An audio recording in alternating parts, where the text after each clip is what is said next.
Sweet. Okay. Cool. So welcome guys to another live stream. Today is Sunday, September 8th, 2024. If you are brand new to this channel, thank you for stopping by on a live stream.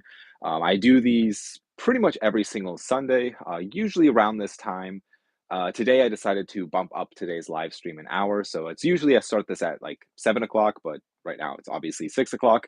Um, I just have some things I need to get done today. But um, yeah, thank you guys for tuning in.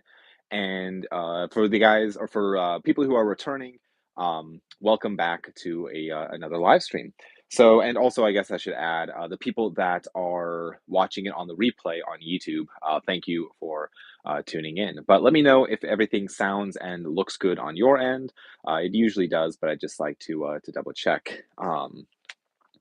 And I will say for the people on YouTube, we talk about movies on here. We pretty much just um, like I don't know. We talk about movies. We the discussion amongst the comments and whatever else topics come up. So feel free if you are watching this on the replay to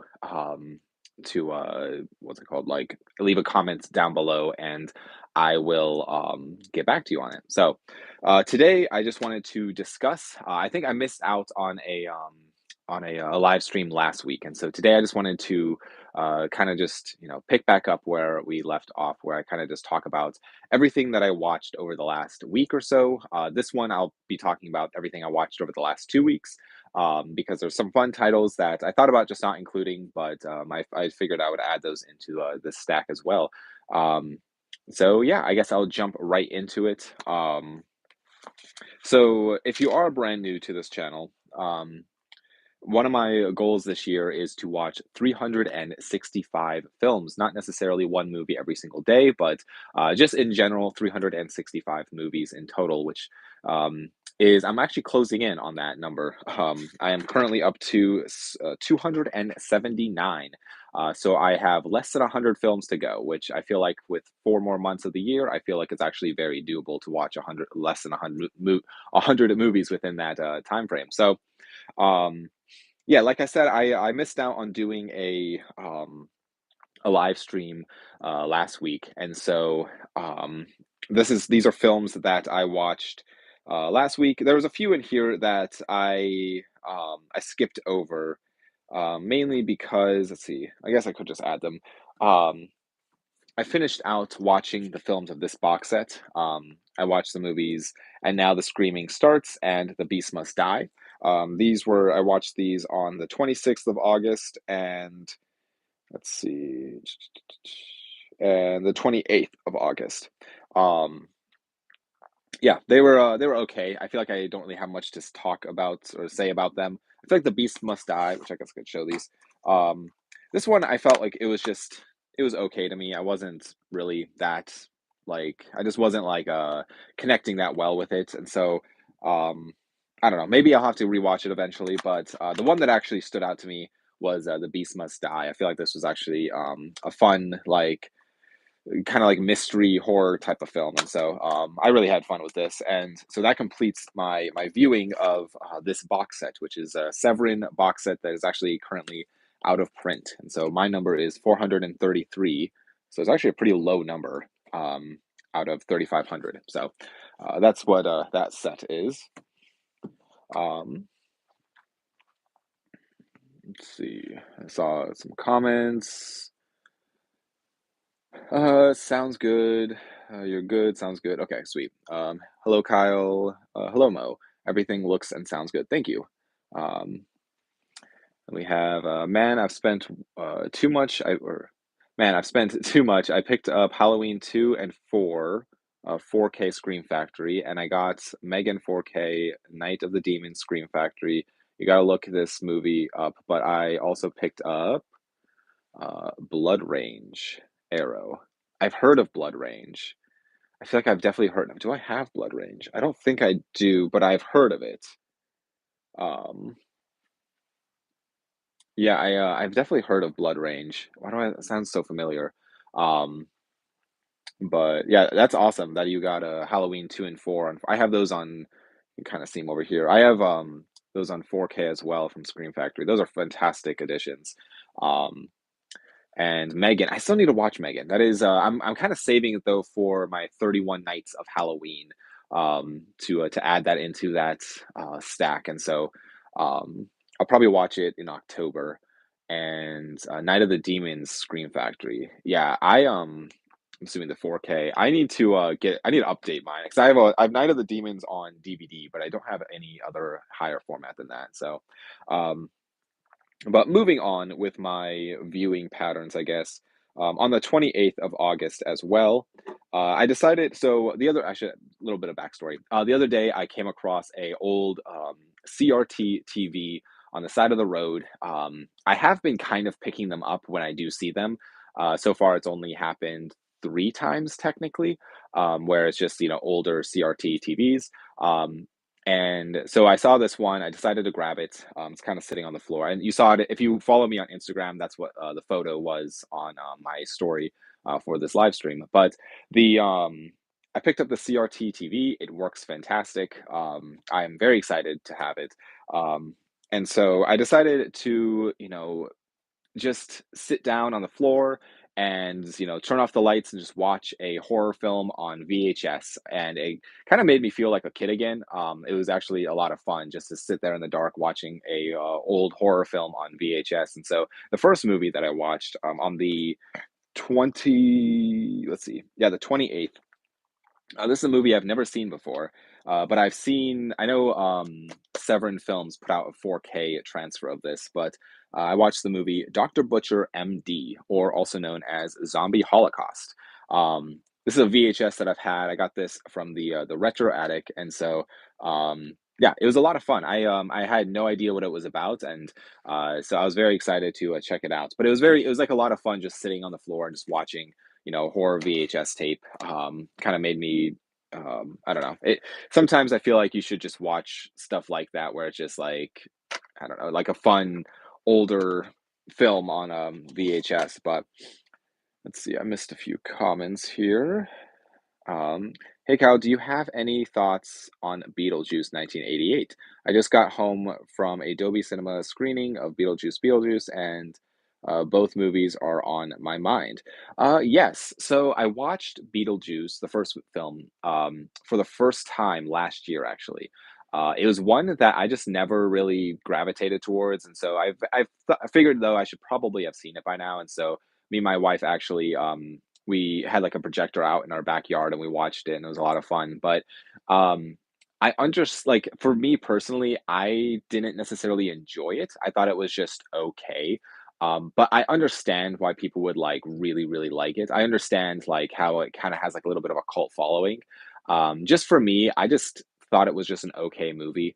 I don't know if it was just like, I don't know. Maybe it's just like the story I just don't really connect with, but overall, I thought it was okay. I personally probably won't be going to go see Beetlejuice anytime soon because, again, I just wasn't a huge fan of the first film. But I'm glad that it sounds like you had a good time watching that film. So I'm glad that you're able to enjoy that one. But um, yeah, so let's see. Have you seen Behind the Mask: Arise? Yes. It's like all of the horror killers were in a real world or something. I haven't seen it, but wondering if you have. Yes, I have seen it. I actually have it right here. Um, yes. So this is a very fascinating film, because, like you said, it is kind of like if there was like if I don't know if there were all of these like killers in the real world, and essentially just kind of, I don't want to spoil anything necessarily, but um it's a very fascinating film where they kind of do like almost like a documentary style type of movie, in a way. I would highly recommend checking it out. It's honestly, it's kind of a fun movie to watch. But yeah, I don't want to say too much because I feel like I don't want to spoil anything about it. Um, but yeah, from what I remember, it was a lot of fun watching. So I hope you're able to find a copy and check it out because it's a lot of fun. Ezra says, "Hi there, hello." Um, let's see. OMG, I remembered for once. LOL. Have you seen all the Children of the Corn movies? So I've seen most of them. I've seen up to what is that one called? Genesis. So I've seen everything up to this film right here, which is Children of the Corn Genesis. I have actually. Um, this has been sitting on my shelf for a very long time, and I guess 2018, so it's not super super long. But this is Children of the Corn Runaway, and this has been one that I haven't like prioritized watching, mainly because it looks pretty rough according like from the photos on the back. But um, yeah, I don't know if there was any other Children of the Corn films after this. There might have been. Um, but yeah, it's basically just been sitting on my shelf. So maybe Halloween, when that rolls around, I will throw this one in as well. I've been watching a ton of horror films lately, so um, maybe I should. I don't know. Although I've been having a lot of fun watching those. So um, let's see. Uh, Ezra says, "I am new to your channel. Welcome, Ezra. Thank you for checking out this channel. I hope you enjoy the content. Um, I have, I guess, like quick pitch of this channel is I do a lot of physical media." Films and I guess that's is what physical media is. Physical media releases. I talk about my collection. I talk about boutique labels, Criterion, Vinegar Syndrome, Severin. I talk about different formats. I have a lot of different formats within my collection, and so yeah, if you want like an overview, I guess, of my collection, I have a video on here, kind of doing a like a room tour of everything. So um, yeah,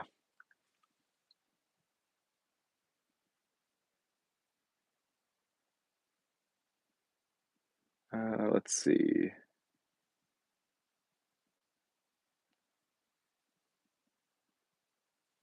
Um, let's see. Have you seen? Let's see. Have you seen all? Okay, yeah.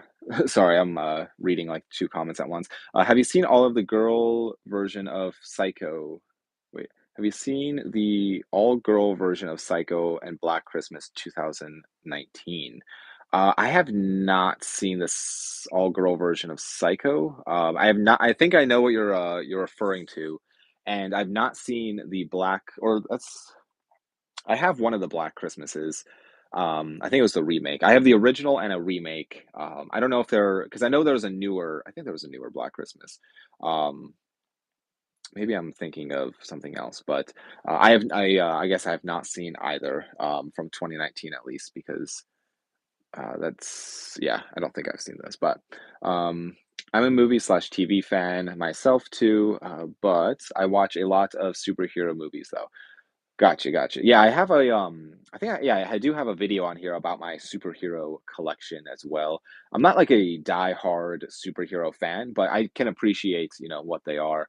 But yeah, that's awesome that you're a collector as well because yeah, I love like that's what I really love about these live streams. I feel like I'm just talking with a bunch of collectors out there, so it's a lot of fun.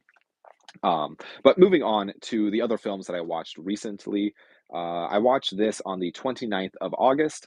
This is a movie that I've surprisingly have never seen. It's been on my radar, and I knew the basic premise, but I've owned a copy for a while. But that is the movie Chopping Mall.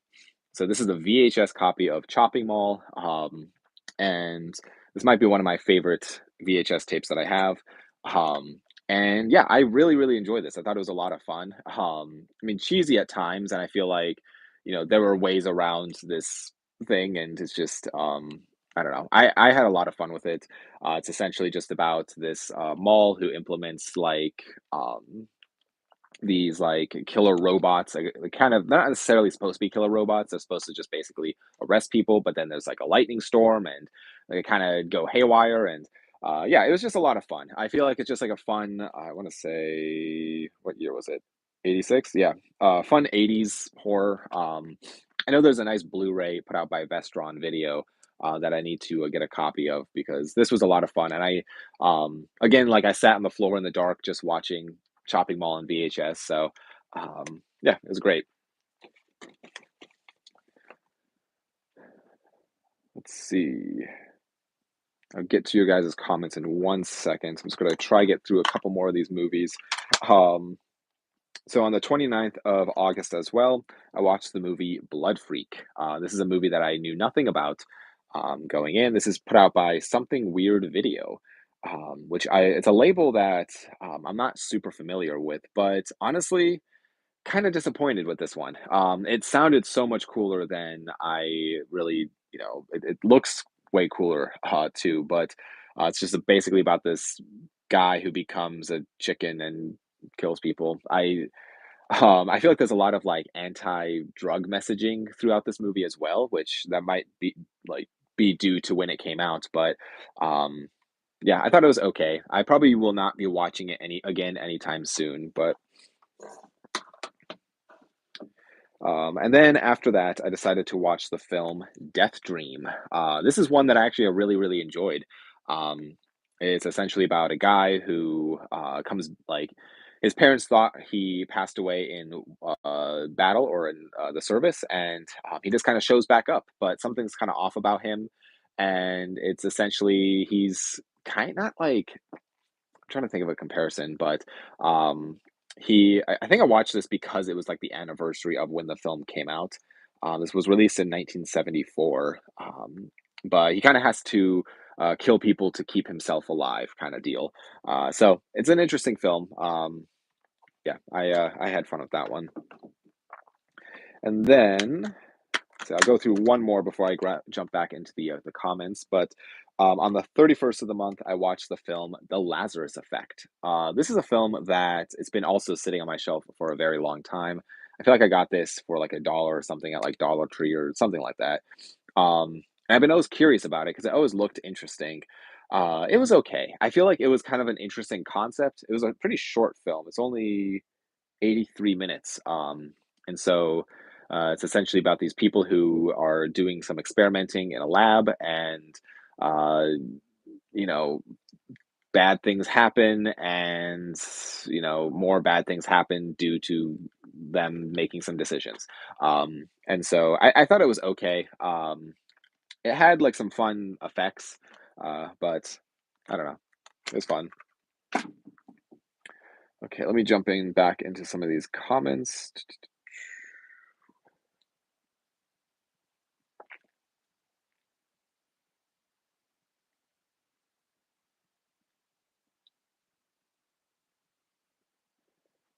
Um,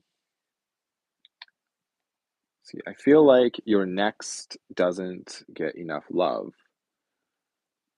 Your next doesn't get enough love. Oh, your next. Gotcha, gotcha. Yeah, yeah, yeah, yeah. Sorry, I was reading that not as a title. But Your Next, yes, the film, Your Next is actually fantastic, and I do agree. Um, in many ways, I think this is an underrated slasher film, and I need to rewatch it. It's been a while since I've seen it, but I remember really, really enjoying it, and I love the masks. I feel like the masks in it are a lot of fun. Um, but I've been watching Supernatural lately. That's awesome. That's a show that I really have never watched a single episode of. I have the first like 10 seasons, I think. I have a decent chunk of the show on DVD, but I've just never sat down and watched it. So maybe someday I'll sit down and watch it. But also, have you seen the movie that you rather or the guy? Let's see. See, have you seen the movie? Would you rather? Wait.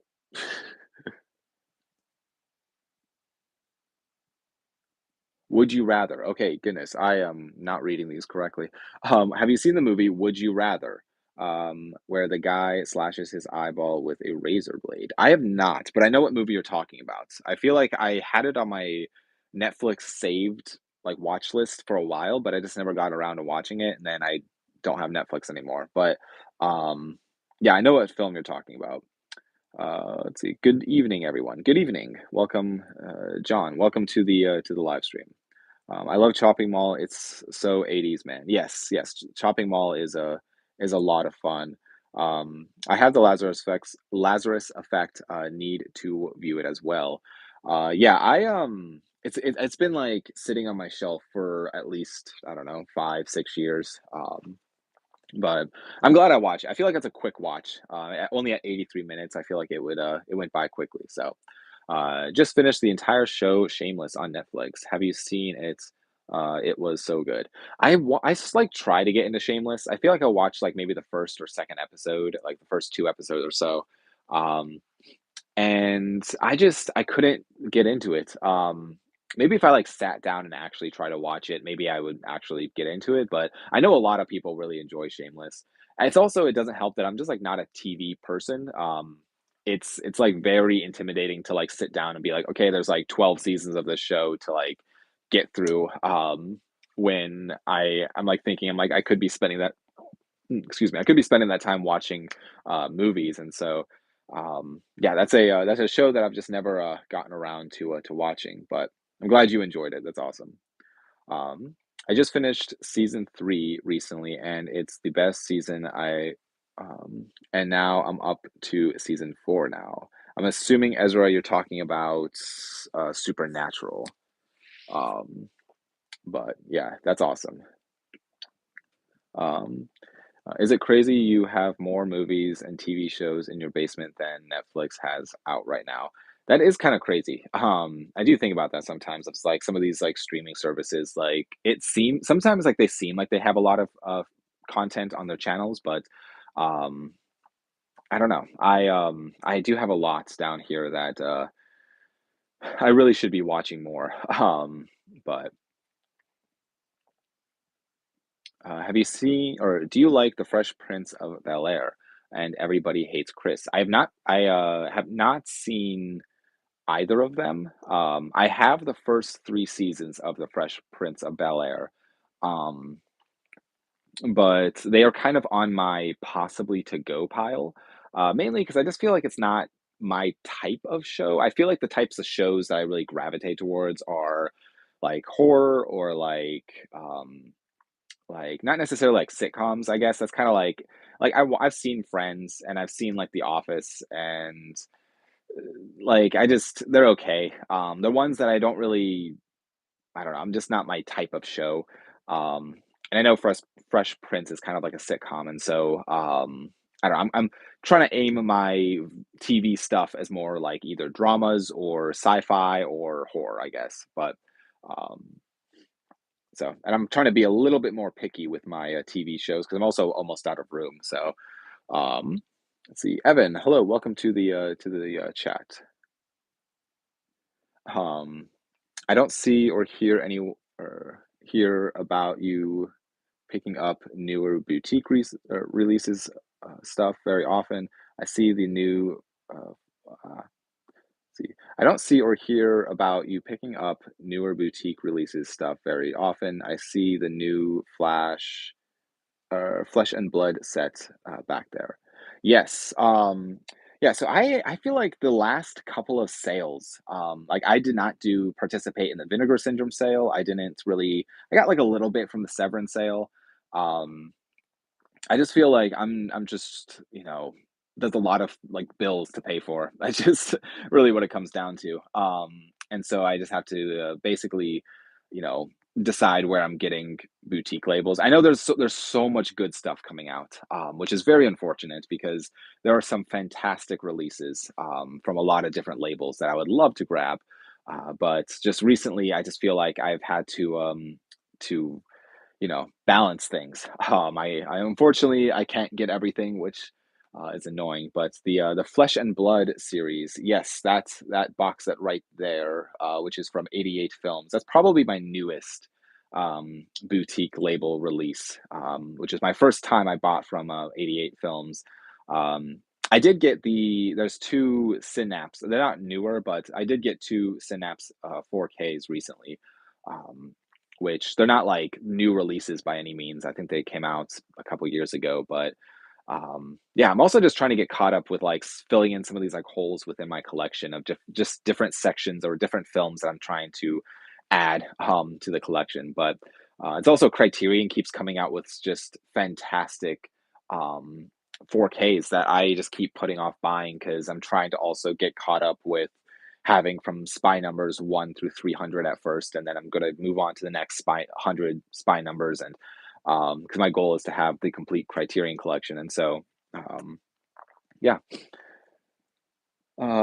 Let's see. So, yeah, I would love to be picking up more boutique stuff, but how many movies are on Netflix now? I feel like I may have more than the platform as well.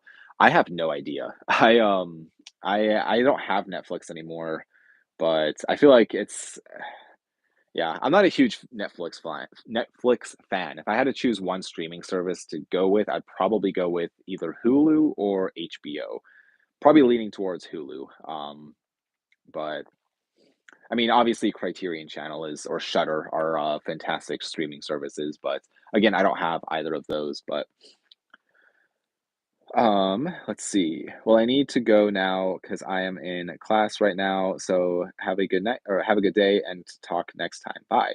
Thank you for stopping in, Ezra. I don't know if you might have already left by now, but I appreciate you stopping in. And I hope if you watch any more of my videos, I hope you enjoy the content that you see, and I hope you have a great time at or in class. As much fun as you can have in a class, but um, let's see. How do you keep or how do you decide what to keep and what to get rid of? Do you have specific questions you ask yourself? Yes. So I recently, actually semi-recently, I kind of finished up going through all of the movies that have been on in a stack of um things of potentially to go. Um, and a lot of the thing is, there's part of me that's like, well, I'll just put it in a pile and I'll watch it once and then get rid of it. However, that pile just keeps growing and growing. And so what I started doing is basically just watching the trailer really quick. And if the trailer didn't seem super interested, it's good to go.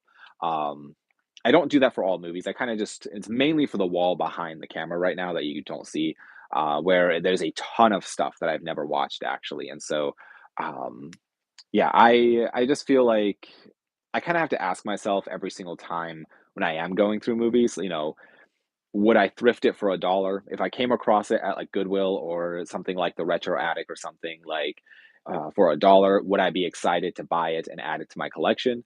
In the past, I would buy up whole collections where it'd be like, 10 boxes of DVDs. And basically, if I did not already own it, I would add it to my collection. And so I just ended up with just like a bunch of junk DVDs. And so I've really had to go through and like curate my whole collection, which takes a lot of time. And I wish, by doing that, I spend more time just going through films instead of just watching films. And so, I'm really trying to focus my collecting down to horror, boutique, or just like weird things that I don't come across, like some like weird sci-fi or weird laser discs or stuff like that that like you just don't come across very often. And so I'm really trying to focus my whole collection down there. Um, but yeah, that's kind of like what I'm trying to do. And I yeah, I'm really just trying to also when I do buy movies to like really be intentional with what films am I adding to my collection because I've said this before on this channel, like I only have so much time to watch films and I also only have so much room down here to watch movies and so or to store movies. And so I have to kind of start being a little bit more picky with what I spend my time with. But um, yeah, it's an ongoing process. It's never going to be like completed, but um, that's why I always say my collection's always growing and shrinking. Is because I am, you know, buying stuff, but I'm also getting rid of stuff, and I don't know. Let's see. I picked up "Children Shouldn't Play with Dead Things" from a thrift store the weekend or this weekend. It was a great find for $1.50. Yes, I have that movie. I have the Blu-ray of it. I know there's a 4K out there, but this is put out by VCI Entertainment. It's one that I've actually not watched yet. I need to, but it's just it's been sitting on my shelf.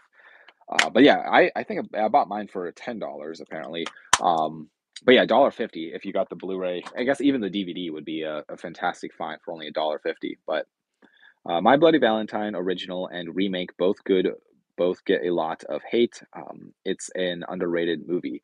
Yeah, I actually really like both of the remake and the original. I am kicking myself because I had the opportunity to buy the Laserdisc of My Bloody Valentine. I think it was only $20, and I wish that I grabbed it because the artwork was it looks fantastic. Um, if you get a chance, I would recommend looking it up later. But yeah, I wish I grabbed it, but I think I have do I have both of them on DVD only? Yes, I have both of them on a DVD. So yeah, I feel like both are a lot of fun. Even the remake, I feel like um yeah, I had a lot of fun watching that one. But totally fair. Didn't mean to imply that you were slacking, LOL. Just was surprised to see that new set. 88 Films is great. The Police Story Trilogy 4K set is awesome. Yes, yes. Talk about the boutiques. Yeah, no, no. I got you. Like yes. I understand. Um, but yeah, 88 Films. I am actually that's my only one. And actually, I lied. I have two 88 film sets. I have the Flesh and Blood show and this one as well, um, which I got this from the Retro Attic, and so this is a 4K. But um, yeah, I like scrolled through the 88 Films site, and there's a lot of interesting stuff. I really want to get there. They have the Anaconda 4 film collection. I would love to grab that on Blu-ray because I have those on DVD. And there's a few others in there that I feel like are look very interesting. So, um, but yeah, Police Story trilogy on 4K. Interesting. Yeah, I'll have to. I've never seen the Police Story movies. I need to check those out. But um,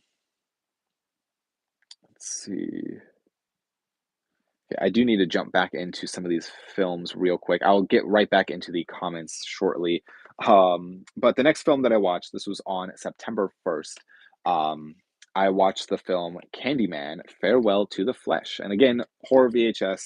This had a great time. I've been having like a lot of fun just like sitting and watching some of these older VHS tapes on the floor in the movie room. This is the sequel to the film Candyman.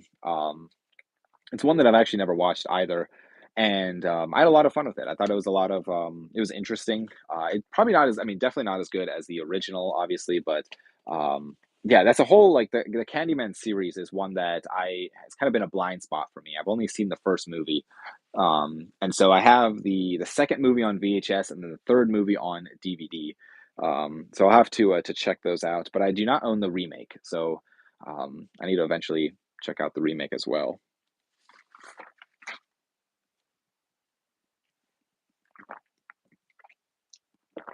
Excuse me. Okay, so next up, I decided to dive back into the Criterion Collection because I've watched. I mean, as you can see with my viewing patterns, I guess over the last 2 weeks, but I've been watching a ton of horror, and so I kind of felt like I was slacking a little bit on the Criterion end of things, and so I decided to watch the film Divorce Italian Style. Um, I knew nothing about this going in. This is a film from 1962. It's 104 minutes long. It's black and white and in Italian. Um, and so yeah, it was interesting. It was like basically this guy. I don't know. He basically wants a divorce, but he's trying to think of a way to do that. And yeah, I mean, it's kind of interesting because it's like you're not really necessarily rooting for the main character because I don't know. I feel like in some ways he's kind of like not the greatest character, but um, I thought the black and white looked fantastic. And also just I'm a sucker for Italian films, so that's like I mean old Italian black and white films are just fantastic in my opinion. Um, But next up, not or this is jumping into, let's see, the second of the month. Let's say I only have one, two, three, four, five more movies to go through, and then I'll get back into comments. I decided to watch the film The Descent Part Two. Going into this, I knew this wasn't necessarily like a great film. I've seen the first one a couple times, and I feel like The Descent Part Two is um, just it was rough. There was so many stupid decisions by a lot of characters, and I just felt like I've watched a video on this years ago where they talk about like the first film is almost it feels like it's lit completely by like flashlights, which if you're not aware of the Descent films, they're basically about people going into a cave and then there's monsters in there and yeah. Um, and it's like a whole cave system. But and it feels very claustrophobic and very like they're crawling through these little passages and it's very very like intense. This film, I feel like they're walking through hallways basically that were just well lit for a cave. It just seemed very odd, like an odd choice to like light the scene as bright as they did. Because I think what worked in the favor of the first film was like you weren't sure like what you saw like in the shadows, if there's things in the shadows or not. So this one, it kind of gave a lot of that away, but I mean, overall, it was okay. It wasn't the worst thing ever, but I mean, I wasn't a huge fan of it. Um, and then again, going back to the horror VHS, I decided to watch the movie Berserker.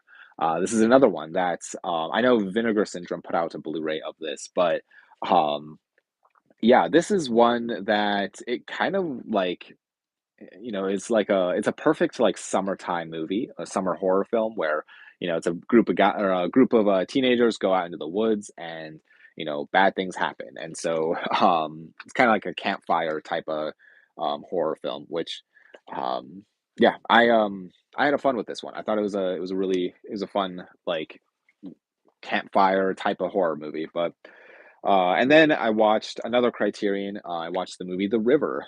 This is beautifully shot. It's a complete. I think it's completely shot on location in India. So this is 1951. It's 99 minutes long and shot in color. So and I really like this one. I thought it was a very well put together film that it's kind of like there's some sad parts in it. Was not anticipating them being as sad as it was, but yeah. And then the last two films, I'll go through these real quick because I see comments popping up. But I watched this one on the 6th of the month. I watched the movie Nightmare City. Which in some ways I don't necessarily want to say anything about this because I don't want to spoil anything. Um, but great practical effects, and it was a fun story. I had fun with this one. But this is a DVD put out by Anchor Bay, and so um, yeah, it was fun. I guess I'll leave it at that. And then the last one, this is one that I watched last night or yesterday, and that is the movie The Forest. This is one again. It's been sitting on my shelf for a while that I just have never gotten around to watching. Um, and I really thought this movie was going to be there's going to be like more of a twist ending to it, but there really wasn't. I was kind of surprised, but I will say there was some fantastic. I guess there is kind of a twist.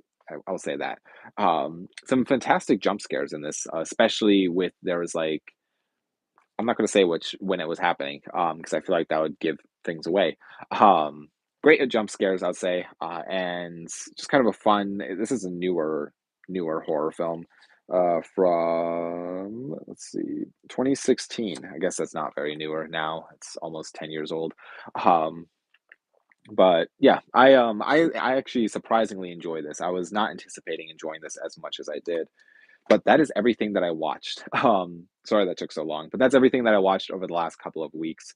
Now let me jump back into some of these comments. I apologize for doing those, but if only I had one streaming service. I was paying for it. Or it'd be YouTube. I love being ad free.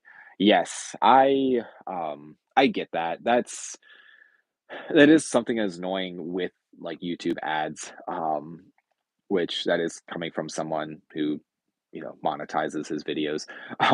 But that does allow like me as a creator to be basically, you know, doing like buying things for this channel. So that's kind of, I mean, I pretty much any money that I make off of YouTube, I put directly into buying things to show off for the channel and talk about. So, um, but yeah, I understand. Ads are kind of annoying, but I've never seen the 4K Blu-ray. Should I have high expectations? I'm assuming you're talking about. I'm assuming you're talking about My Bloody Valentine. I'm not sure because you were talking about My Bloody Valentine before that.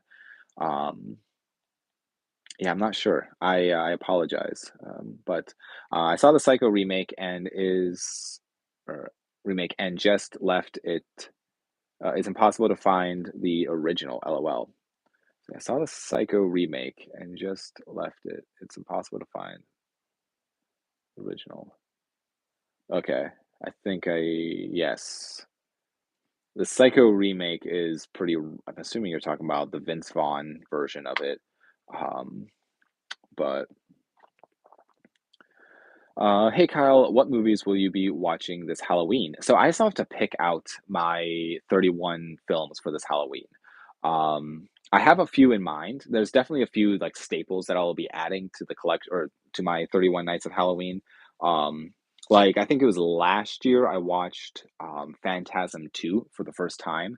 And so this year I'll be watching Phantasm 3. Um, and I think I watched like Leprechaun, what was that? Would that be 5, 6? I think I watched Leprechaun 6 last year. Um, so this year I'll be watching Leprechaun. I think it's Leprechaun Origins, which is the seventh film, if I'm not mistaken. Um, and I try to watch like I'm trying to like work my way through some of these series every year. And then last year I watched Rec 3, and so this year, which is the box set right there, which this year I'll be watching Rec 4. And um, I mentioned earlier that I'll probably be watching Megan. Um, and maybe some Universal monster movies. I'll add one of those in there. Um, some of my random horror VHS that I've not seen. I really try to for my 31 nights of Halloween. I really try to make it almost everything I have not seen before. So I'm really trying to use that time to expose myself to new different types of horror films that I own that I might have been sitting on my shelf for years. Um, that I'll just, maybe I'll be getting around to watching for the first time. So I'm trying to think if there's any others that I'm thought of. And then, of course, there's like certain staples like the Halloween franchise. I think last year I watched Curse of Michael Myers. And so this year I'll be watching Halloween H2O.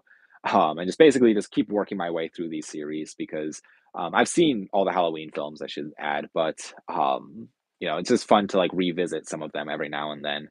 Um, but yeah, I'll have to look at my previous years of my 31 Nights of Halloween.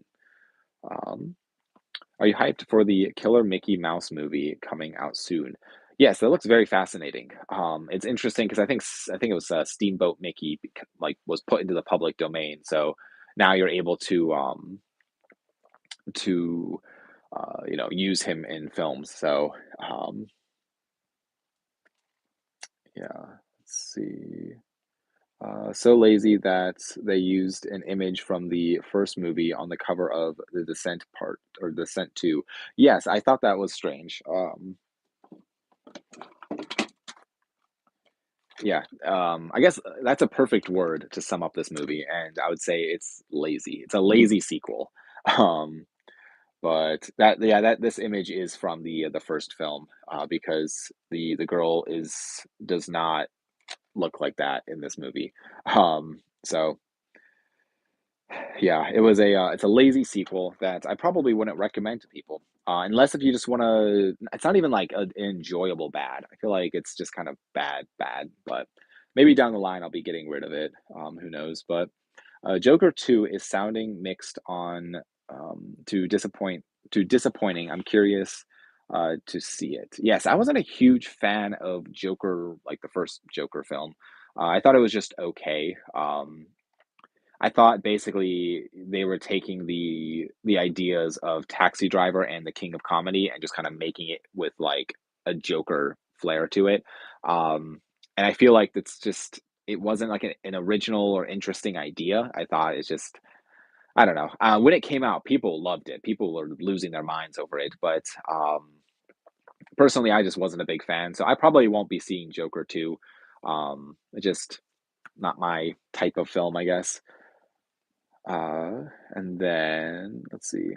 If you could theme a haunted house, what movie franchise would you pick? Ooh, that's a great question. Hmm,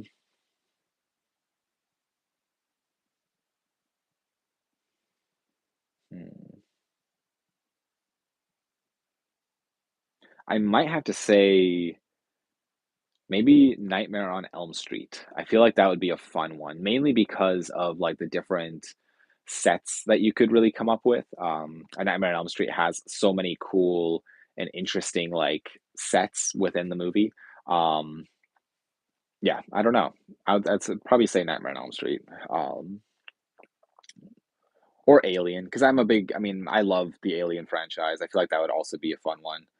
Um, but I hear Premier accounts actually pay higher revenue than standard accounts, account watching ads. Interesting.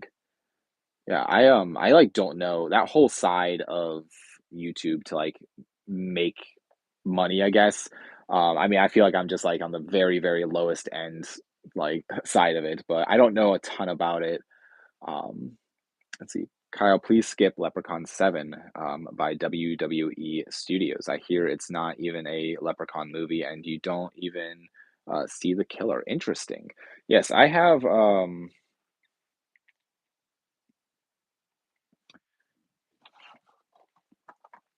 Yeah, this is Leprechaun. Let's see, WWE Studios. Yes, Leprechaun Origins. I have very low expectations. I mean, in general, the Leprechaun series, I'm not a huge fan of. But I bought all of them, so I'm like, I'm gonna watch at least them all once. Um, so yeah, I have pretty low expectations for this one, but, unfortunately, this maybe I'll like, if I watch this and it's pretty bad, maybe I'll make a double feature and, maybe make it 32 nights or 32 movies in the month of October, um, because, yeah, I'll have to just give it a try. Do the Rec DVDs have a English dub? Not that I know of. I have the Rec the Rec Blu-ray box set put out by Scream Factory, and I don't think these have English dubs. Um, I think these just have the Spanish subtitle or the English subtitles because the films were in Spanish. Which I mean, I personally don't mind subtitles, but um, yeah, I don't think they had an English dub. Not that I know of, at least. I could be mistaken in that. Um, Is it only weird to me that the Halloween 2 4K has the TV cut? Who would even remember the TV slash the differences nowadays? Uh, it just seems like a limited amount of people would even know it exists. Yeah, that is kind of a strange, like the Halloween 2 4K from Scream Factory does include the TV cut. Um, it is kind of cool though that it is at least included. I like that Scream Factory does that, like, they include as many different versions, but, yeah, because I know with Halloween 1, there was, like, a TV cut as well, and I think that's on which both I mean, both Halloween 1 and 2 on, the Scream Factory 4Ks are just absolutely loaded with special features. Um, I really need to get the last 3 films, like the Halloween 4K collection. I guess I forget what it's called, but that has, Curse of Michael Myers, H2O, and Resurrection, but I keep putting it off because all 3 of those films are just okay in my opinion. They're not, like, the greatest Halloween movies, and so, I also have the Halloween box set right here on Blu-ray, and so I feel like it's kind of like you know, buying the same movies over and over when I could use that money to buy something that I don't have already. But um, let's see. How many movies do you have? Let's see. How many movies do you have? Have you ever counted them? So at one point, I it was over 10,000. Now, with that, um, I was counting duplicates because it would be very hard to go through and count individuals. So, like, I have a ton of releases of, like, Halloween or Friday the 13th. Like, I have a bunch of different artwork variations and stuff like that. I also have different box sets, and basically, I was just counting any movie that I had, including duplicates. But along with that, I was counting. Let me see if I have an example.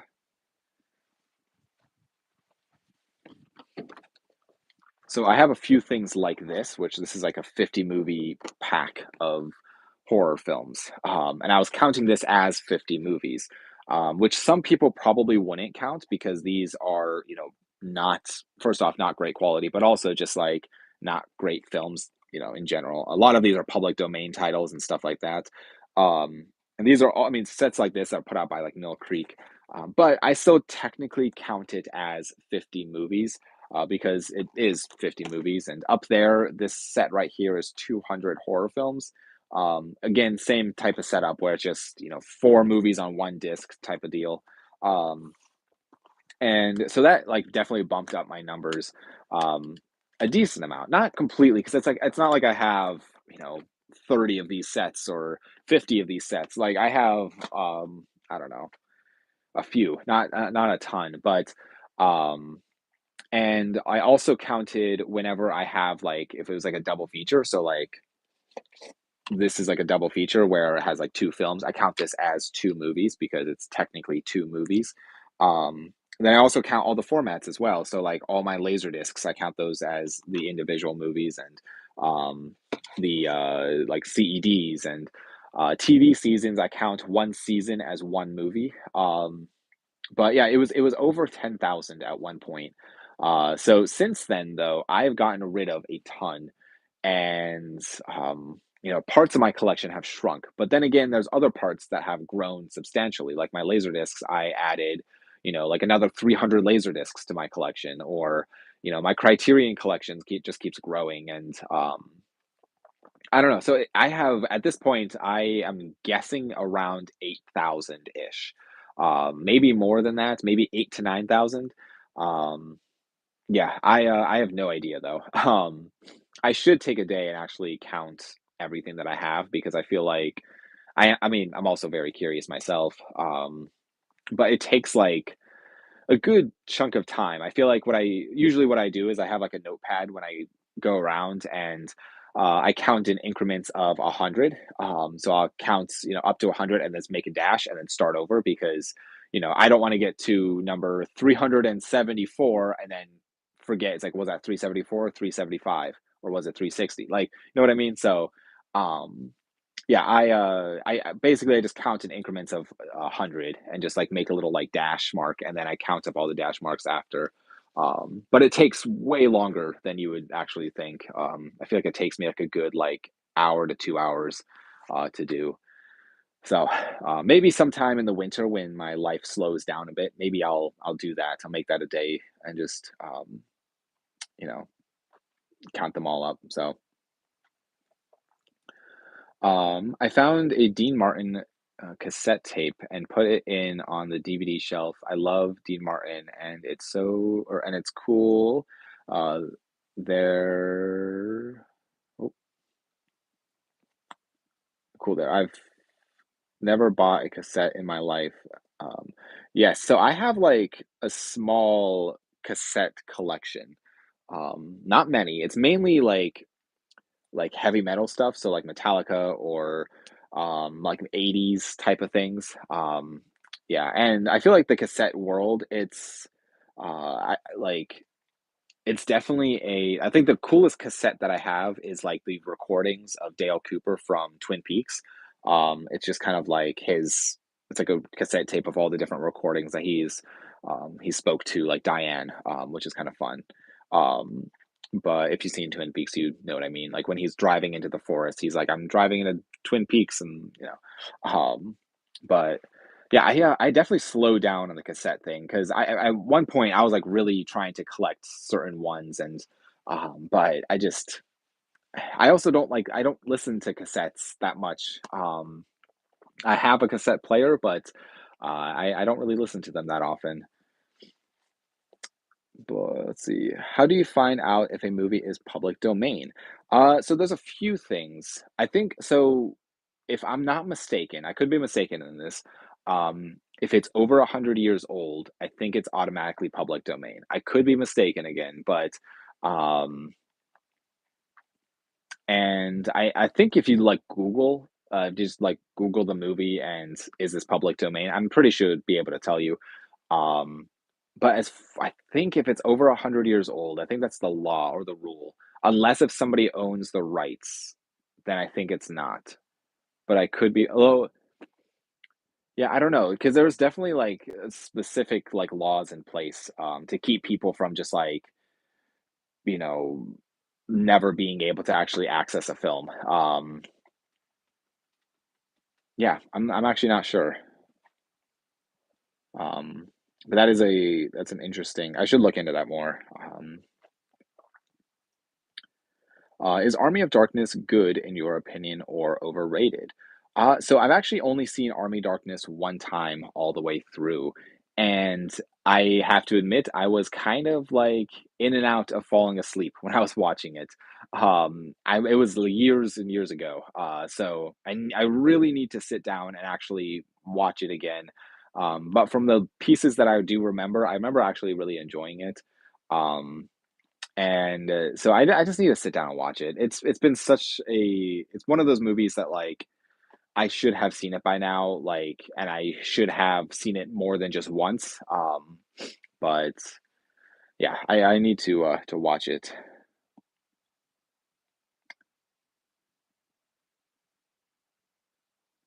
Let's see.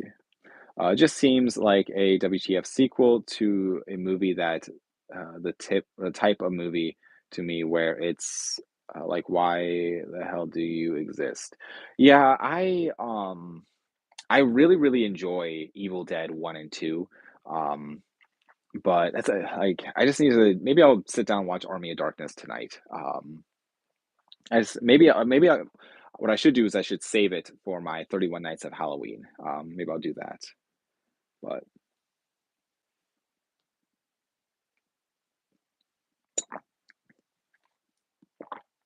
let's see.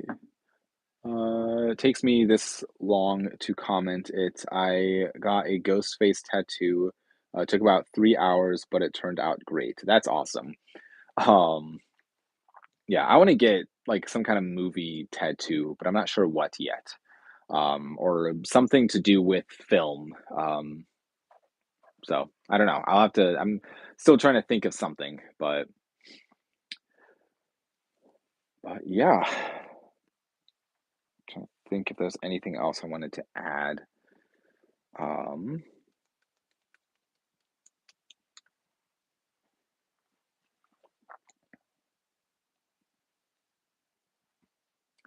you should do a YouTube poll to have us pick a movie for you to watch on your 31 on 31.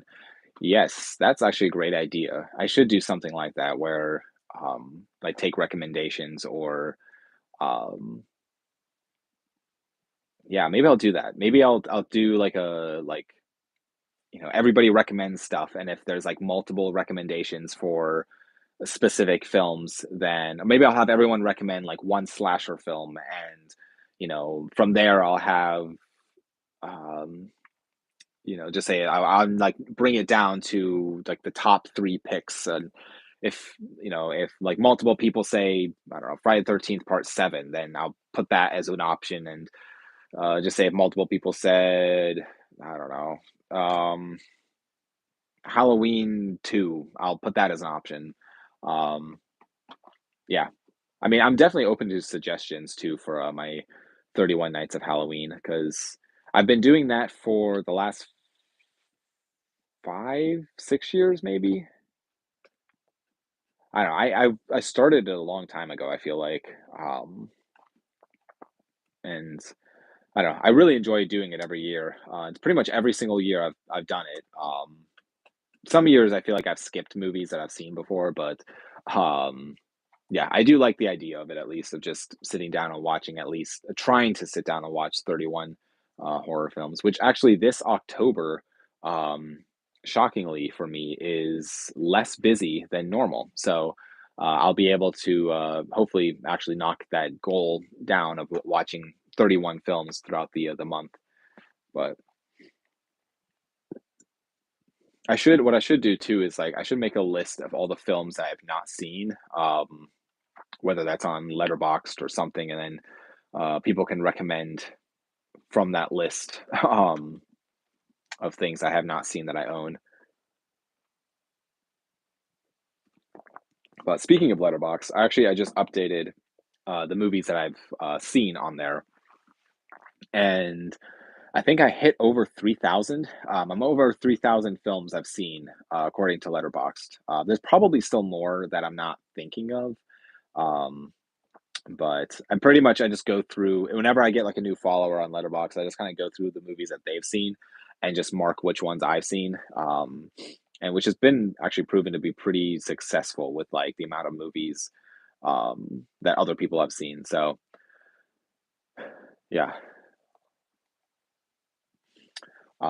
Okay, so it is officially 7 o'clock.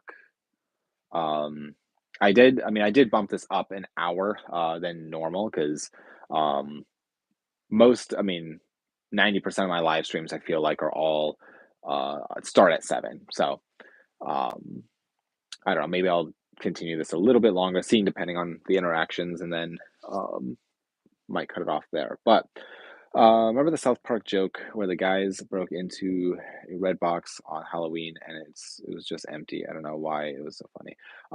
Yes, it's been a while since I've watched South Park, but I think I remember what you're talking about. Um, but yeah, I'm trying to think. I guess for the people who are curious, I had a um, let's see. Do you own Slacker on Criterion? Yes, I do. Um, Fantastic movie actually. I really actually surprising. I mean, I Richard Linklater, who is the same director as the Before trilogy. This was his first feature, and I mean, this is a shockingly well put together for the budget and for basically the story. I feel like the story, I mean, it's non-existent, but I really, really liked Slacker. I thought it was actually a lot of is an interesting and like fun concept for a film. But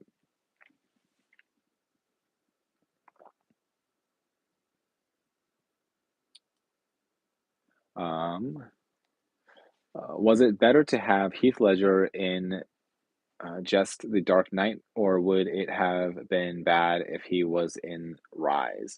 I think it was better that he was just in Dark Knight. I think that if he was in like the Dark Knight Rises, I feel like it would be like too like okay, they're just bringing back like and I kind of like that about the Dark Knight trilogy where it's like the first movie has like Scarecrow and then Dark Knight has like, the Joker and Two-Face and then the third movie has Bane and like I kind of like it that it's like it feels almost like episodes of like Batman like in a way.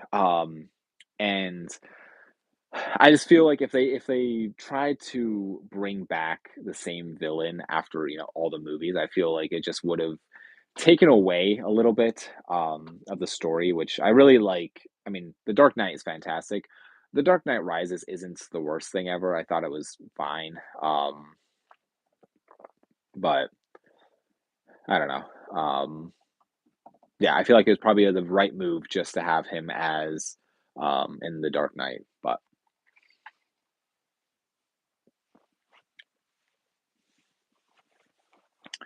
have you seen either of the upcoming Criterion releases?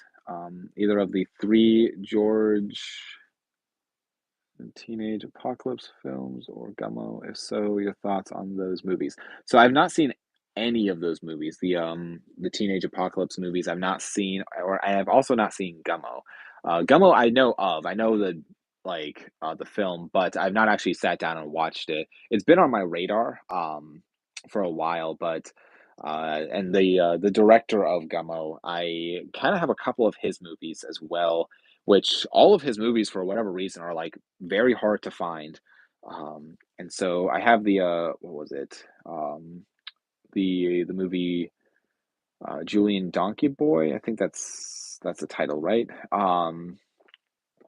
I have that one, but I've not seen it. Um, and yeah, I feel like there's like an era of movies where it was like Gummo and Julian Donkey Boy and Kids and Happiness and I'm trying to think. There's other films like that where they were like controversial, but also hard DVDs to come by, like very hard to find movies. And so I don't know, there was definitely like that era of films. I think it was like late 90s, I would say. I could be mistaken in that too, but I've only seen a handful of them. But yeah, I'm curious to see because since Criterion is releasing Gummo, I'm curious to see if they start releasing any of those other really hard to find movies of that era. I think Larry Clark, if I'm not mistaken, was the director of some stuff. I think it was Larry Clark. Um, and what's his name?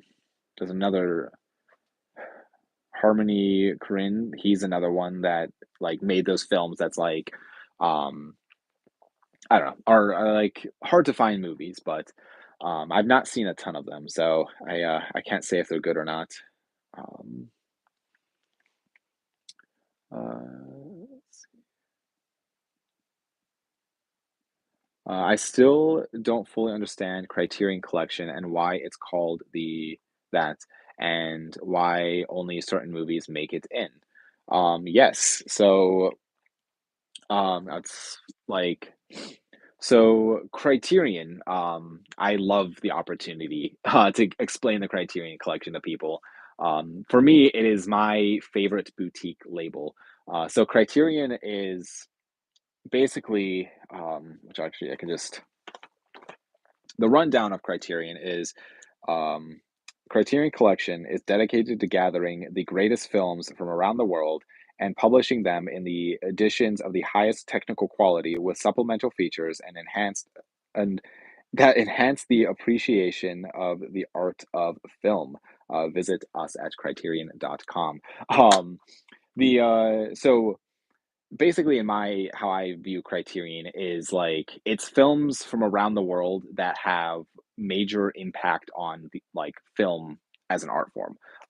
So you like films that would have like the movie Hidden Fortress, which this movie inspired George Lucas to go on and make Star Wars, basically, and a couple of other films too. But this is a major film. Obviously, this is not one set in space like Star Wars is, but it's essentially similar tones and stuff. So the Criterion Collection is kind of like movies like that, where it's, um, this movie inspired this movie, which became this. And so certain films I think get put into the Criterion Collection that they view as important to cinema overall.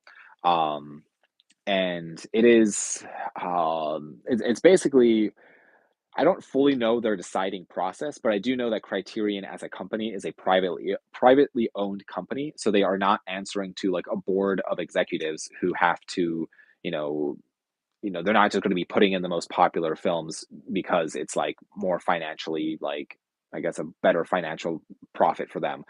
So there's not going to be like outside influence on like 20th Century Fox being like put this movie in your collection or stuff like that. So um, like I think it's just a there for like for an example too. The the Apu trilogy. This is a set of films that were thought to be completely destroyed. Actually, these are from India, I believe. Um, Bang, I think India, if I'm not mistaken. Um, and these are just like I don't know. These films were thought to be destroyed in a fire, and so Criterion basically restored them, but like they found a very rough print, and they went through and destroyed them, and they put a lot of time and effort into this trilogy. So I think it's just like it's a label that can expose you to world cinema, if that makes sense. I hope that comment kind of makes sense. Let me read here if that answered your question or not.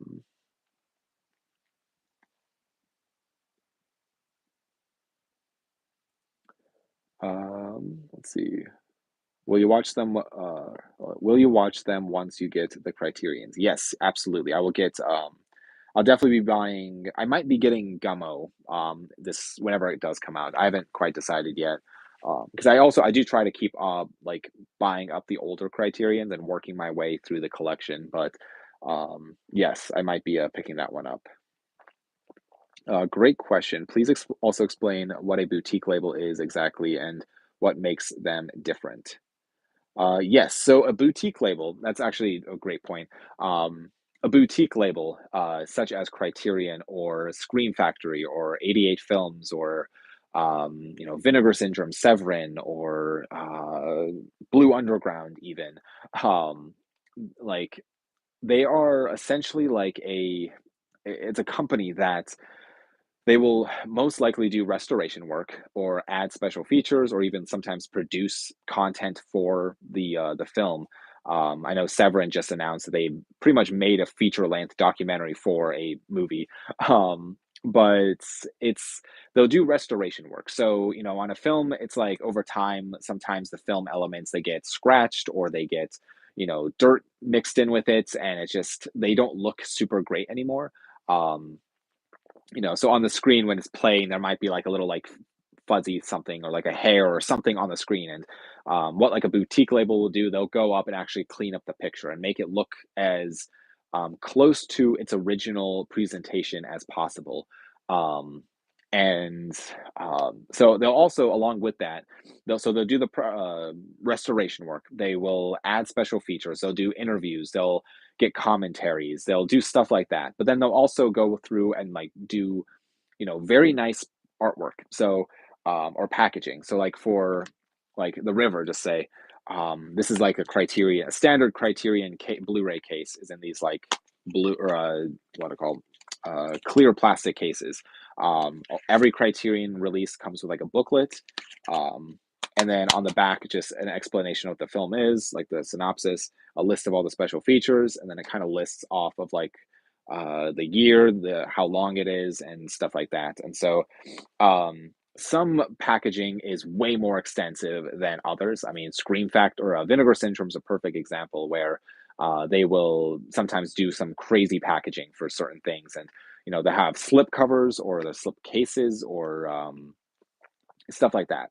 Um, yeah, boutique labels are a very fascinating thing. And I guess like if you are curious more on boutique labels, I would recommend checking out. I have a video on my channel talking about going through boutique labels, and that's kind of where I talk about Criterion as well. And I it's a series I need to pick back up because I started it and I made two videos of it, but I need to get back into it and start making more videos for it. But um, yeah, that's kind of just a very basic of boutique labels, and um, they are unfortunately going to be more expensive. However, I feel like you are really paying for that restoration work. You're paying for someone to go through and make the film look much better. And a lot of the times too, with like Criterion, a lot of these movies, this is the only way to find a physical copy of these movies. Some of these movies were, you might find a region for DVD in Australia, but you can't get it in America, or like stuff like that, where it's very difficult to find a physical copy of it, but you can get it through Criterion. Um, Inland Empire is a great example. The DVD was actually a pretty hard Inland Empire by David Lynch. The DVD is a very hard DVD to find. And then when you did find it, it's, you're pushing $30-40 for a DVD. And then the quality is not super great, but, and then if you wanted to find a Blu-ray, you would have to buy a Japanese Blu-ray basically, because that's the only way it was released on Blu-ray. But Criterion came along and released it on Blu-ray. on a Region A disc, so it's very, very accessible for people. So yeah, that's a very basic Criterion boutique label breakdown stuff. I'm out of breath.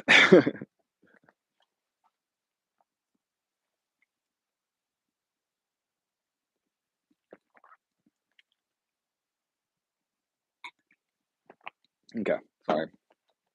Um, I found the Rocky 1 through 5 box set on DVD for $8. Or it's a cool box set. Have you seen every Rocky? So I've seen Rocky 1 and 2. I have them on. I have a Blu-ray box set of all the Rocky films, and I really need to actually sit down and watch the rest of them. I have all three Creed movies, but I've not seen any of those. And I mean, Rocky, I've seen Rocky 1 a couple of times.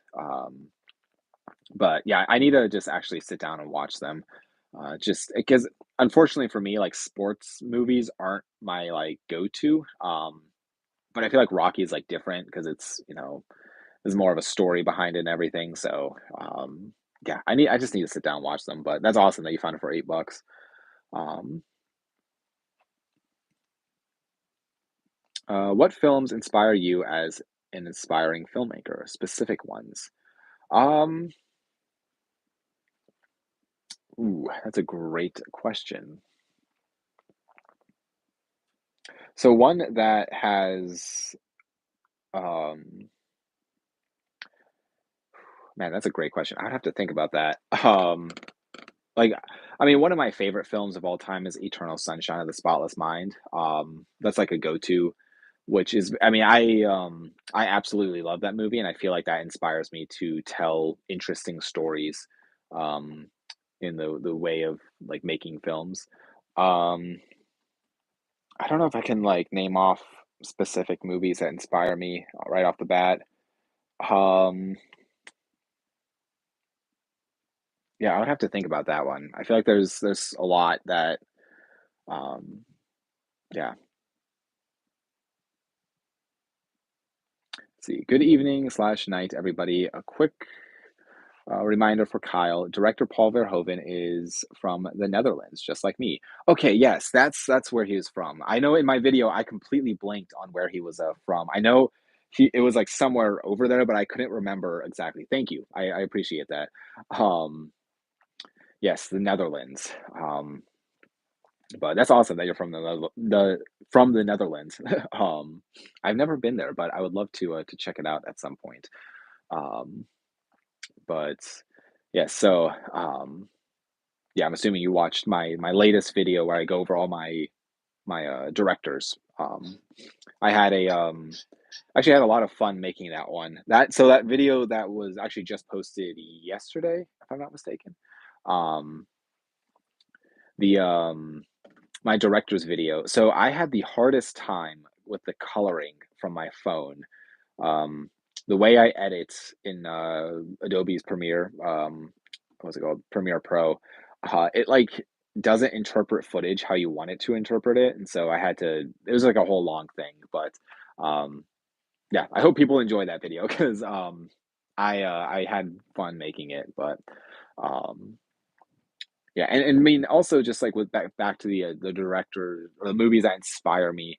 I feel like the films within my directors section, a lot of those are films that have inspired me as a filmmaker. And just, I mean, films like, I mean, anything put out by, I mean, Zulawski or like David Lynch or Kubrick or any of those guys. Um, yeah, there's definitely still films. I mean, people have recommended a few things, a few directors within that video so far in the comments that I'm actually very curious on looking up what films they've done. But Um, let's see. I'll probably do a couple more comments and I'll probably be wrapping this up. Um, did you see Black Adam? I did not know. Um, but I know what film you're talking about. Um, what are your thoughts on Kubrick's Eyes Wide Shut? Yes, I really, really like Eyes Wide Shut. I thought it's a very dreamy type of movie. Which it is um It's like the cinematography in it alone is just absolutely beautiful. Um, and especially the sequences of him at the beginning of the film. I absolutely love the opening sequence where they're at the party and it's just like him walking around and it's just so like it feels like a dream. I mean, the whole movie feels like a dream. I mean, I really want to read the book it's based off of because from what I understand, like it's kind of it's similar, but there's definitely differences because it's Kubrick. But um, yeah, honestly surprised that that film has not gotten a 4K upgrade. When it does, I will definitely be buying it. But yeah, I feel like I mean, even the sequences with all the masks and stuff, it's very, very dreamy, and it feels like it's, otherworldly in some ways, which I really love. I love that about the film. It feels very cool.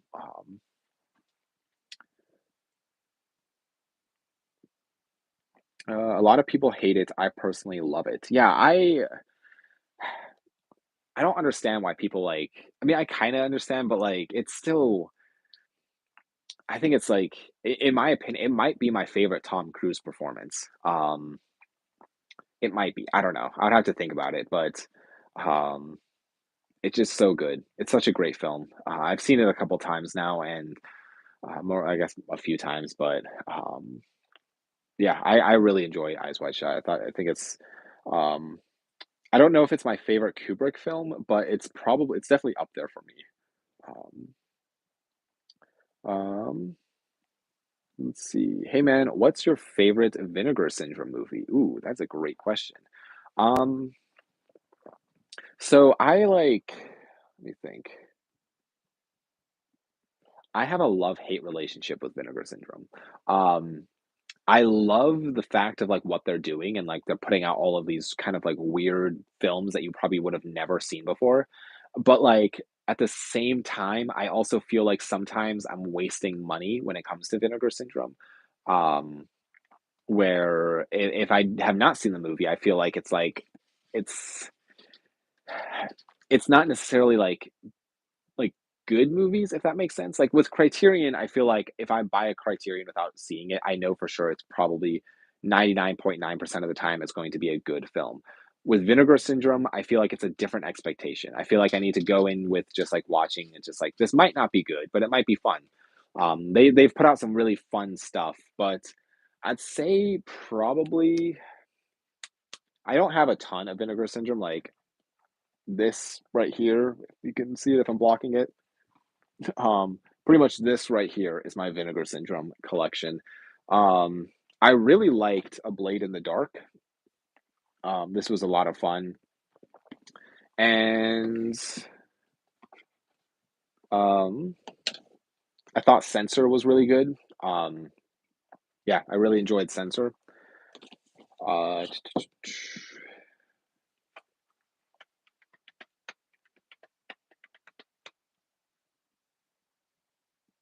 yeah, I don't know. I would have to. There's definitely more Vinegar Syndrome titles that I want, but I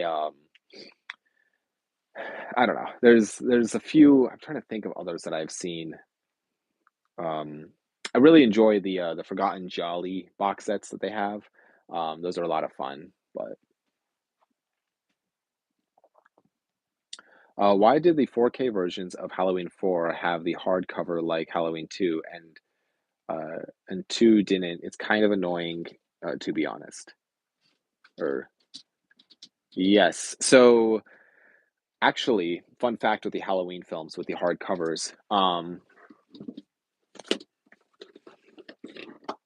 So they actually Halloween 4 does have a hardcover, as you can see here. For whatever reason, some of these are out of print now. So it is kind of a gamble. If you order them off Amazon or something, it's kind of a gamble if you're going to be getting the hardcover or the slipcover.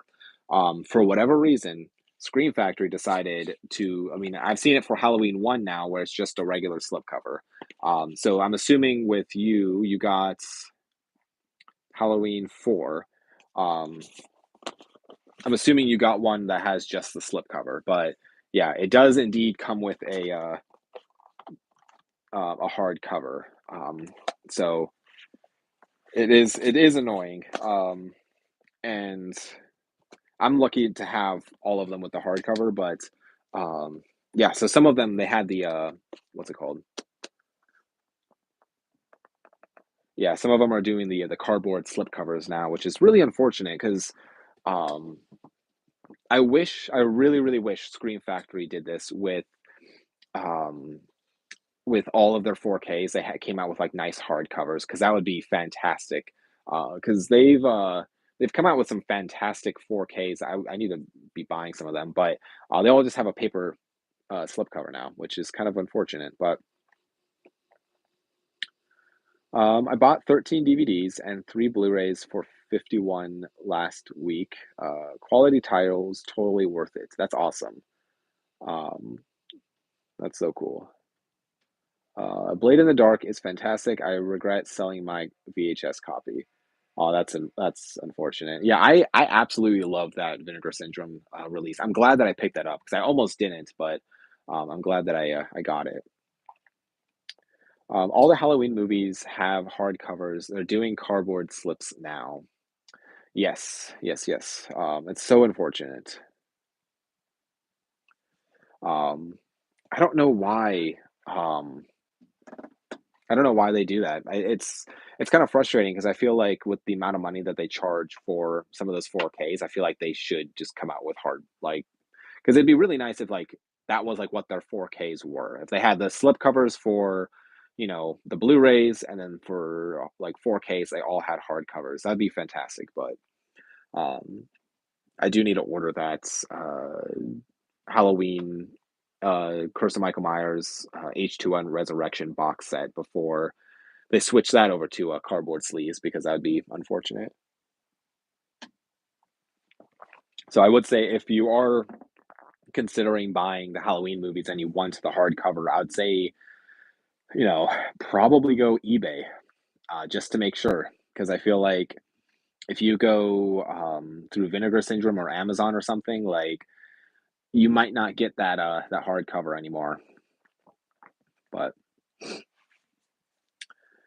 okay, so I am right at 90 minutes or 86, 87 minutes. What's on the top of your buying list now? That's a great question. So I really, really want um the the rest of the Grindhouse releasing Blu-rays. So I have the ones that I'm really missing that I really would like to actually add to my collection for now is Pieces and Cat in the Brain. Those two Grindhouse releasing Blu-rays are pretty high up there. I recently picked up The Beyond from Grindhouse releasing. And I really love these editions. I think they're fantastic. But they're kind of expensive. They're not the cheapest thing out there. Um, so that's pretty high up there. And there's a couple more Zulawski films I would like to pick up. There's three more of his movies that I do not own yet. So I should probably be focusing and maybe getting those soon because it'd be nice to have all of those Andrei Zulawski films. But see, I found the hardcover at Walmart, which I was shocked to see when Halloween 4 Soft Sleeve was at the physical media store. Makes sense why they don't, but I'm shocked Walmart had the hardcover. Yes, that is strange. I feel like Walmart is though they are upping their physical media game, which I am very happy about because I mean I saw they had The Strangers on 4K or no, not 4K. They had The Strangers Blu-ray at Walmart. Unfortunately without slipcovers, but it was from Scream Factory. Which is really cool to see Scream Factory in Walmart. Um, but at this point you're pretty much um, really guaranteed to get a really nice 4K. Wait, you're pretty much only guaranteed to get a really nice 4K disc when you get those Halloween. Now, you're right. eBay is probably the best bet. Get the hard slips, yes. Which I always hate recommending eBay because, like, in a way, I I would really encourage you to order things through the websites because as a physical media collector, it is so important to show that you support these labels because these labels, this is like how they, you spend your money on like a release and then they're able to buy more releases and keep releasing things. So whenever you can, I would say order as much as you can through the actual websites because, that really shows like the label. Like, I mean, Criterion, for instance, that shows like if Criterion's having a sale or something, like I try to order through their website because it really shows like, you know, I want to support these people with my money. And so sometimes when you order through eBay, like yes, technically that person already ordered through the website. So technically the company already got money, but I don't know. I try to order as much as I can through the actual companies themselves. But um, let's see. What's up, dude? Hello. Born to be rad. Welcome to the live stream. Um, What do you plan to showcase in your next video or next collection video? Sorry. I was thinking about that because at this point I've done horror VHS, horror laserdiscs, Criterion, um, my directors, or then I've done TV shows, my sci-fi, superhero stuff. Um, I don't know yet. I'm still thinking about something. I'm open to suggestions of things that people want to see, because I will say I will have been thinking about doing an updated horror video because um yeah, the one that I posted that's still on my channel, that one's a little outdated at this point. I mean, that was like a while ago that I made that. So maybe I'll do an updated horror one, or a boutique label one or stuff like that. But I love doing them. I love like, um, I also did what's it called? Video games too, which I don't play video games, but I have a ton of them. Um, so let's see. They have Ghoulies on DVD for $8. I should have grabbed it LL at Walmart. Really, that's awesome. Ghoulies on DVD. I have do I have Ghoulies? I have wait, you said Ghoulies, right? Let me double check that.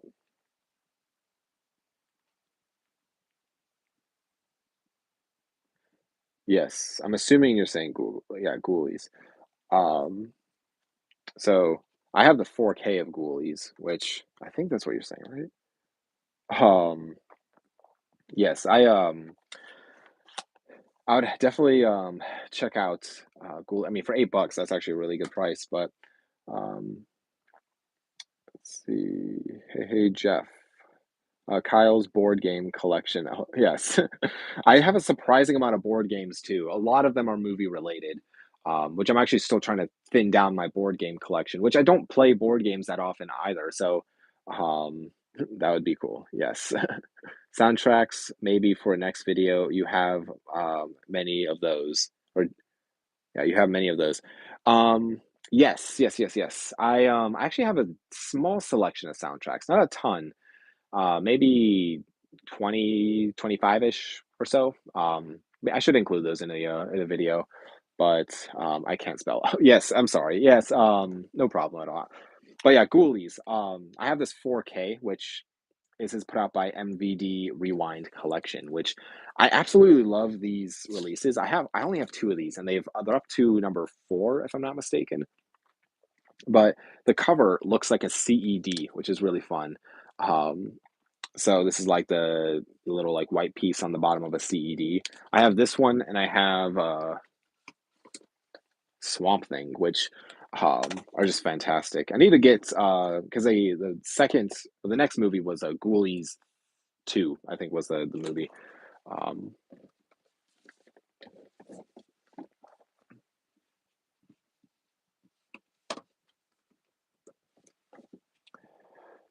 okay. OMG, I found a Spider-Man 3 version. Um, uh, of Sorry, I don't know if it's complete, but who cares? It's cool and looks complete. Was a cool find. That's awesome. Favorite board game slash card game. So, um, I absolutely love the game of Monopoly. But nobody will ever play Monopoly with me because it is Monopoly and it takes forever to actually, you know, finish a game of Monopoly. Because it's kind of like, um,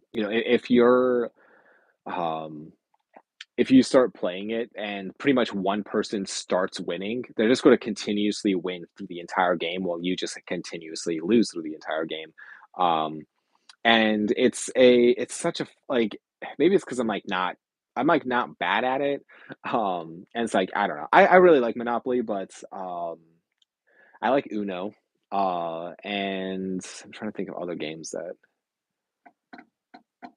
um yeah.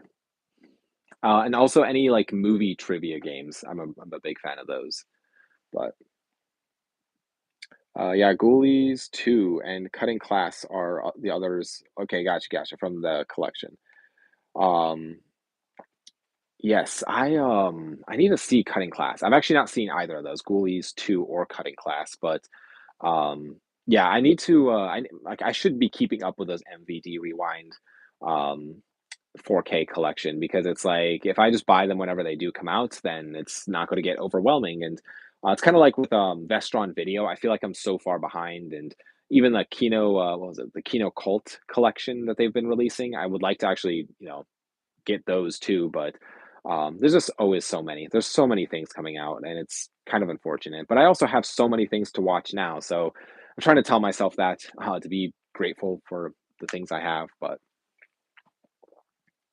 yeah, that Ghoulies 2 Blu-ray is rare. Half Blu-ray is rare AF. It goes for 50 to 60 bucks. Interesting. That's going to be a Venom Fog in Venom 3. I don't know. I don't know why. Interesting. Um,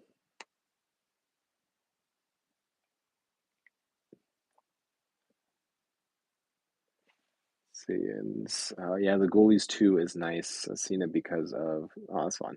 Um, but yes, 100% version and the 4K MVD stuff is easy to collect because um, Vestron, Vestron and the MVD stuff is easy to collect because they are like 4 titles a year, which is nice for once. Yes, that is like kind of the disadvantage of some of these other labels where it's just like they keep pumping things out. Like every month, it just seems there's like 10 new things. I'm like, like I just can't financially keep up with it. So, um, it's nice when it's like a company is just like, okay, we're only going to release like 5 or 6 things a year, and it's going to be very slow. But it gives you time to like, because it's also like, I mean, like Grindhouse releasing is a great example where, um, they only have like I don't know 8, 10 titles maybe, um, and so it's very easy to keep up with. Um, but I don't know. It's also like because it's not only you're like most people aren't just trying to collect one label. You're trying to do multiple labels, and so it's very hard to keep up with. But um, yes, um, I'm also starting to have the problem of buying more than watching the actual films. No time. Yes, I've 100% on the same boat as you. Um, I definitely buy more than I can actually physically keep up watching because um, I might be like, okay, I just watched 10 movies, but then I will, sell some stuff and be able to buy like another 20. And it's like, well, and I'm trying to buy stuff that I haven't seen before because it's stuff that I want to actually keep watching. So it's very, very hard to keep up with. But um, let's see, that's a good thing for sure. Gee, only feeling like I need to grab five a year to keep a line completely is very nice. To keep a line complete is very nice. Yes. Yes, yes, yes. Um, yeah. But I mean, that's my my downfall with like Criterion because I'm trying to collect all of the Criterion, and so I only really started collecting Criterion like pretty like a lot, I would say, in the last, I don't know, 8 years or so. Maybe even maybe less than, probably less than that. Um, And so I'm trying to basically be buying up DVDs and stuff, which were released in like the early 2000s, or like when DVD was like a still a thing. But I'm trying to buy up those even up to now, and so it's very hard to get caught up, especially when they keep going back and updating things from DVD to Blu-ray, and so um, it's very hard to stay on top of these labels because all of these labels are trying to make money. They're all releasing great stuff, all high quality stuff, and just um, it might be. I mean, this is the best time in the history of movies to be a collector. The absolute best time because we have access to things that we would have never had access before, and like during the VHS era or even like laserdisc era or anything like that. We have access to things that are so like, I mean, world cinema, or stuff that you would have never even like, might have never even got a physical release ever. So it's fantastic, but it's also just it's a pain because there's so much stuff coming out. Especially, I don't know, I feel like the if you're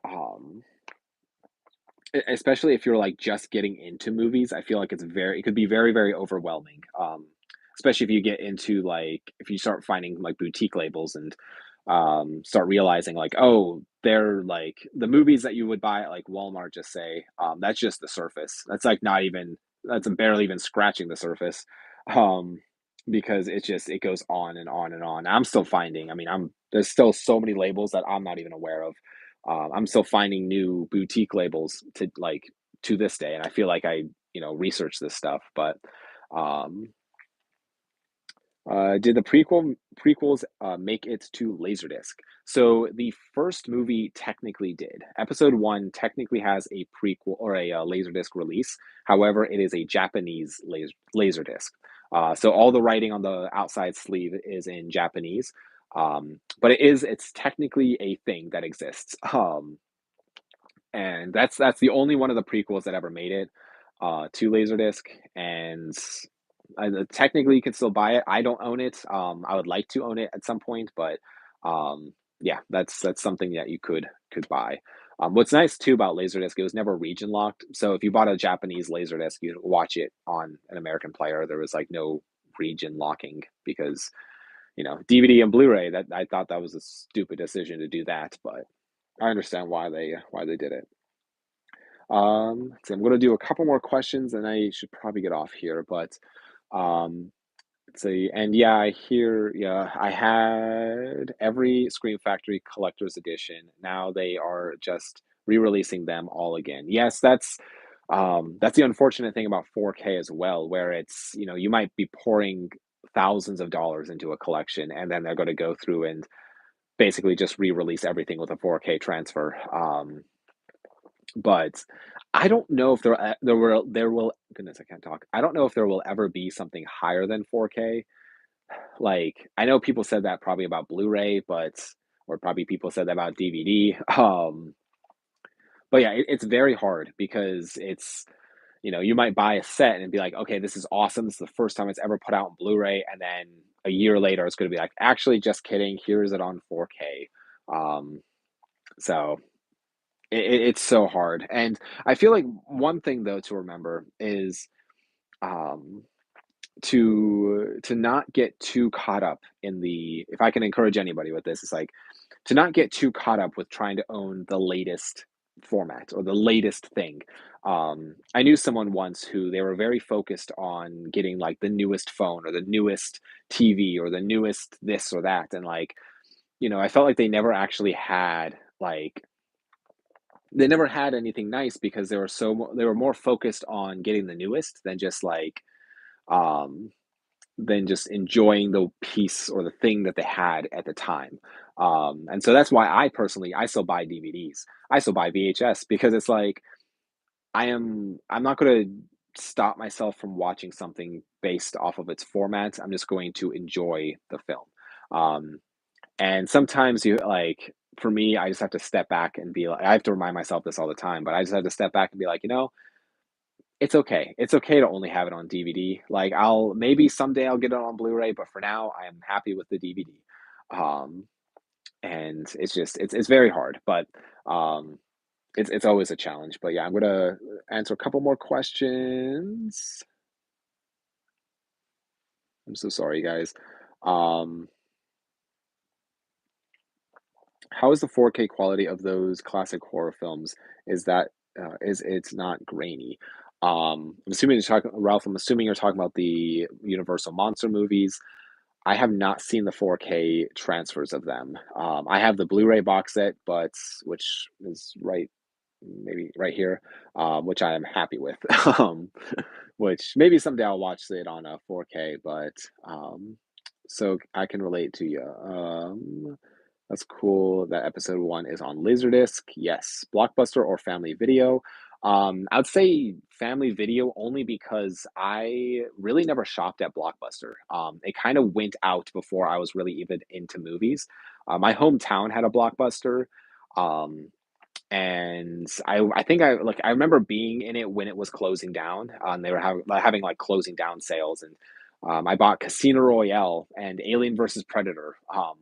Those were like the two movies that I bought during this closing sale, and spent $10, and they were just the disc. I bought both of those for $10 for just the disc, and it was just looking back, it was one of the stupidest purchases I made, but it was that was like right around when they were shutting down. So but Family Video, they stayed around till 2020 in Ohio. And so I even in 2019, even in partially in 2020 when they were closing down, I was buying stuff from Family Video, which is kind of a wild concept, which I kind of wish I bought a little bit more from them, but last question, sorry. Oh no, you're good, you're good. If it's getting late, you guys are good. Um, talking to someone who works in the physical media world, he said they definitely started playing with 8K, but I guess we will have to wait and see. LOL. Yes, I know there's like 8K TVs, but like I don't know how much higher resolution the human eye would be able to distinguish between 4K and 8K, and like at some point the human eye is not going to be able to distinguish. I mean, even now, sometimes if I'm watching a Blu-ray and I pop in like a 4K, it's just like they're very close. I mean, I only have a 55-inch TV. I know with the bigger screens you can kind of tell, but um, I mean, I personally still think Laserdisc looks fine. So I don't know. But yes, I'm going to end it there because it is almost 8 o'clock. I was talking for 107 minutes long.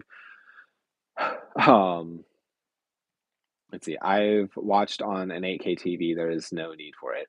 Yeah, that's how I feel. I just feel like it's, I don't know. I feel like unless if you're going to be watching it on some giant screen, and even at that point, you might as well, like, it doesn't really make a difference. Like, if it's on a projector or, if you're watching this 200-inch TV, like, I don't know. I feel like it's all, I don't know. I mean, definitely when movies look good, it like is nice, but personally, I mean, I'm happy just to be watching the movie because that's what I'm really there for. But um, yes, I'm going to end it here. So thank you guys so much for sticking around for this entire live stream. I really do appreciate it. If you're watching this back on the playback, that'll be uploaded onto YouTube later tonight or tomorrow. Um, please feel free to leave a comment down below and I will reply to you guys' comments. Thank you for everyone who left in the chat room this. I really do appreciate it. This again, I say this every single week, but I feel like I have to say it every week. But this is my absolute favorite part about this channel is just interacting with you guys. It's so much fun. I look forward to Sunday live streams. Like it's so fun. I would much rather be doing like talking to you guys than making a video for the channel. Don't get me wrong, I still really enjoy that, but I love interacting with you guys. It's so fun. Um, but yeah, thank you guys again. Um, yes, thank you, Kyle. Great stream as always. Have a good night. Yes, thank you, Mo. See you next Sunday. Yes, see you as well, Ralph. Thank you guys. I will see all of you guys next week. So have fun, have a great week. Go watch some great movies. So bye, guys.